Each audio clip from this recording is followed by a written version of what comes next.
ओम नमः शिवाय, जय महाकाल। हम सबको पता है माघ मास का पवित्र महीना चल रहा है। कल है 4 फरवरी रविवार और इस दिन पड़ रहा है नवमी तिथि, जो कि इस दिन को बहुत ही खास और विशेष माना जाता है ना।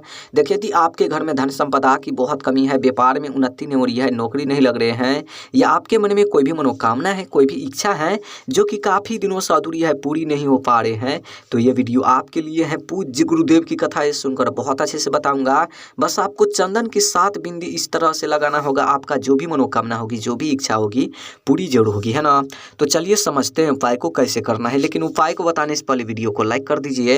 अगर चैनल पर नए हो तो चैनल को सब्सक्राइब जरूर कर लेना। इस पूरे वीडियो में 4 बहुत ही चमत्कारी उपाय के बारे में बात करेंगे, जो कि अलग अलग मनोकामना पूर्ति के लिए होगा। लेकिन हाँ, इस वीडियो में जो चौथे उपाय के बारे में बात करेंगे, बहुत ही चमत्कारी उपाय है, बहुत ही अचूक उपाय है। वीडियो को पूरा देखना है और एक एक उपाय को समझ करके आपको उपाय करना है, ठीक। तो चलिए पहले वाले उपाय की बात कर लेते हैं। सबसे पहले अब बोलोगे इस उपाय को करने से क्या फायदा, क्या बेनिफिट होगा। देखिए यदि आपके घर में धन संपदा की बहुत कमी है, व्यापार में उन्नति नहीं हो रही है, नौकरी नहीं लग रहे हैं, घर में माँ लक्ष्मी की वास नहीं है, माँ लक्ष्मी आपसे रूठी हुई है, घर में सुख शांति नहीं है, घर में रुपयों पैसों की बहुत कमी है, तो इस उपाय को जरूर करना। देखिए इस उपाय को करने के लिए मात्र आपको 1 चम्मच या 2 चम्मच पीला चंदन ले लेना है। ले लिया, उसके बाद आपको लेना है एक तांबे का लोटा और उन तांबे के लोटे में अपने घर से आपको जल भर लेना है। अब इन दोनों सामग्री को लेकर आपको पहुंचना है कहाँ पर, शिवालय यानी कि शिव जी के मंदिर। देखिए हम सभी को पता है माघ का महीना चल रहा है और कल है 4 फरवरी रविवार और इस दिन पड़ रहा है नवमी तिथि, बहुत ही शुभ दिन है। पूज्य गुरुदेव ने बोला है कि ऐसी विशेष तिथि पड़ जाए तो इस विशेष उपाय को करने से मत चूकना। बहुत ही चमत्कारी उपाय है, बहुत ही अचूक उपाय है। देखिए मंदिर जाने के बाद सबसे पहले आपको क्या करना है, ध्यान से समझना मेरी बात को। जो आप 1 चम्मच या 2 चम्मच पीले चंदन या पीला चंदन लेकर गए हैं, उन चंदन को क्या करना है, जो आप पात्र में जल लेकर गए हैं, उन जल को उन पीला चंदन में आपको मिलाना है, यानी कि गीला करना है आपको चंदन को, ठीक। और गीला कर लेने के बाद सबसे पहला बिंदी आपको कहाँ पर लगाना है, गणेश जी के स्थान पर। यह है गणेश जी का स्थान, आपको यहाँ पर लगाना है। दूसरा बिंदी आपको कार्तिकेय जी के स्थान पर लगाना है।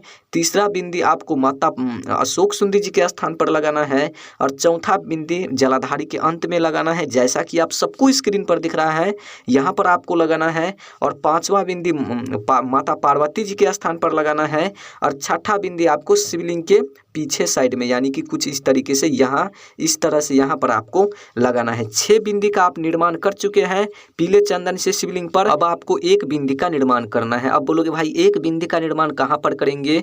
देखिए जो आप 7वीं बिंदी का निर्माण करेंगे उन बिंदी आपको शिवलिंग पर निर्माण करना है। देखिए कुछ इस तरीके से आपको 7 बिंदी का निर्माण करना है और प्रत्येक बिंदी का निर्माण करते समय ओम नमः शिवाय श्री शिवाय नमस्तुभ्यम इस मंत्र का लगातार आपको जाप करनी है। 7 बिंदी आपको कुछ इस तरीके से निर्माण करना है पूरे शिवलिंग पर। जहाँ जहाँ पर मैंने निर्माण किया हूँ आपको इसी जगह पर निर्माण करना है, ठीक। उसके बाद वहाँ पर आपको 2 मिनट बैठना है। जो भी मनोकामना है, जो भी इच्छा है, धन से जुड़ी, व्यापार से जुड़ी, नौकरी से जुड़ी, महादेव से कहनी है, प्रार्थना करनी है। यकीन मानिए 7 बिंदी वाला उपाय यदि आप कर लेते हैं माघ मास के महीने में रविवार के दिन नवमी तिथि पर, तो जो भी धन की समस्या होगी हमेशा हमेशा के लिए दूर होगी, है ना। बहुत ही चमत्कारी उपाय है, करने से मत चूकना इस उपाय को। इस दिन बहुत ही अचूक उपाय है। चलिए अब बात कर लेते हैं दूसरी उपाय के बारे में। अब बोलोगे इस उपाय को करने से क्या फायदा, क्या बेनिफिट होगा। देखिए यदि आपके मन में कोई भी मनोकामना है, कोई भी इच्छा है जो कि काफ़ी दिनों से अधूरी है, पूरी नहीं हो पा रहे हैं, तो इस उपाय को जरूर करना। देखिए इस उपाय को करने के लिए मात्र आपको 1 चम्मच या 2 चम्मच शहद ले लेना है। ले लिया, उसके बाद आपको लेना है एक बेलपत्र। बेलपत्र जो आप लेंगे, बेलपत्र कहीं से खंडित नहीं होना चाहिए। उसके बाद आपको लेना है एक तांबे का लोटा और उन तांबे के लोटे में अपने घर से आपको जल भर लेना है। अब इन तीनों सामग्री को लेकर आपको पहुंचना है कहाँ पर, शिवालय यानी कि शिव जी के मंदिर। देखिए हम सभी को पता है माघ मास का महीना चल रहा है और कल है 4 फरवरी नवमी तिथि, बहुत ही शुभ दिन है। इसी दिन इस उपाय को करना है। देखिए मंदिर जाते ही सबसे पहले आपको क्या करना है, जो आपके पास 1 लोटा जल है, उत्तर साइड मुख करके खड़े होनी है और 1 लोटा आपको सबसे पहले जल समर्पित कर देना है शिवलिंग पर। श्री शिवाय नमस्तुभ्यम इस मंत्र का जाप करते हुए जल समर्पित कर लेने के बाद ध्यान से समझना मेरी बात को। जो आप शहद लेकर गए हैं उन शहद से आपको ओम का निर्माण करना है बीच वाले पत्ती पर, कुछ इस तरीके से। बेलपत्र के जो बड़ा वाला पत्ती होते हैं यानी कि बीच वाले पत्ती, उन पत्ती पर ओम का निर्माण करना है। आप सबको स्क्रीन पर दिख रहा है कुछ इस तरीके से। और 2 बाकी जो पत्ती बचे हैं उन दोनों पत्ती पर 1-1 बिंदी का निर्माण करना करना है दोनों पत्ती पर। और ओम का निर्माण करते समय, 2 बिंदी का निर्माण करते समय श्री शिवाय नमस्तुभ्यम इस मंत्र का लगातार आपको जाप करनी है ना। उसके बाद थोड़ा सा शहद आपको बचाना है। उसके बाद उन बेलपत्र को अपने हाथ में लेना है, शिवलिंग के सामने खड़े होनी है। जो भी आपके जीवन में मनोकामना अधूरी रह गए हैं, महादेव से कहनी है, परिपूर्ण करने के लिए प्रार्थना करनी है। और कहते हुए, प्रार्थना करते हुए उन बेलपत्र को शिवलिंग पर समर्पित कर देना है। बेलपत्र के डंडी रखना है जलाधारी को, और जो पत्ती होते हैं वो पत्ती आपको रखना है शिवलिंग को। कुछ इस तरीके से बेलपत्र को समर्पित करना है।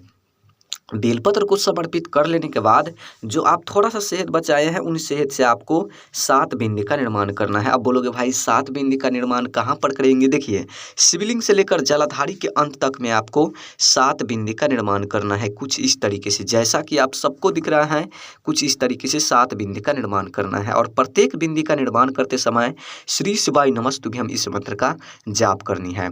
उसके बाद वहाँ पर आपको 2 मिनट बैठना है। जो भी मनोकामना है अधूरी, जो भी अधूरी कार्य रह गए हैं, महादेव से कहनी है पूरी करने के लिए। यकीन मानिए, इस उपाय को यदि आप कर लेते हैं माघ महीने में 9वीं तिथि पर रविवार के दिन, तो जो भी मनोकामना अधूरी है महादेव जरूर परिपूर्ण करेगी, है ना।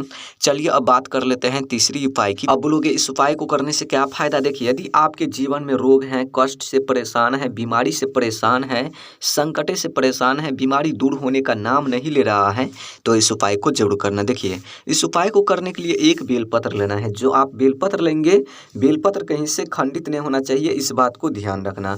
और उसके बाद आपको लेना है एक तांबे का लोटा, और उन तांबे के लोटे में अपने घर से आपको जल भर लेना है। अब इन सभी सामग्री को लेकर आपको पहुंचना है कहाँ पर? शिवालय, यानी कि शिव जी के मंदिर। देखिए, मंदिर जाते ही सबसे पहले आपको 1 लोटा जल समर्पित करना है। उत्तर साइड मुख करके खड़े होनी है और श्री शिवाय नमस्तुभ्यम का जाप करते हुए 1 लोटा जल समर्पित कर देना है।